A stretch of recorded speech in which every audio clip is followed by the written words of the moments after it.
रामनवमी के मौके पर निकाली गई शोभा यात्रा के दौरान कई रियासतों में दंगे भड़क गए। गुजरात, महाराष्ट्र, यूपी, बंगाल और बिहार इन दंगों की आग में झुलसता नजर आया। बिहार के सासाराम से शुरू हुए दंगे नालंदा के बिहार शरीफ तक फैल गए।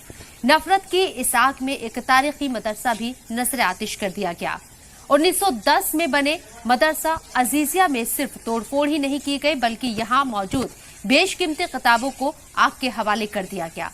सन 1930 से सरकार से मान्यता प्राप्त इस मदरसा अजीजिया में तोड़फोड़ और आगजनी की निशानी आसानी से देखी जा सकती है। बच्चों के पढ़ने के क्लासरूम को आग के हवाले कर दिया गया। पंखे, बिजली के तार, सब कुछ तबाह हो चुके हैं। यही नहीं, इस उपद्रव में मदरसे के क्लासरूम की दीवारों तक को तोड़ने की कोशिश हुई है। लेकिन यहाँ हुई हिंसा का सबसे बड़ा नुकसान यहाँ मौजूद कई ऐतिहासिक किताबों को आग के हवाले कर देने से हुआ है। इसमें अरबी और फारसी की कई बेशकीमती किताबें थी जो जलकर अब राख हो चुकी है। इनमें से कई तो सैकड़ों साल पुरानी दुर्लभ किताबें थी।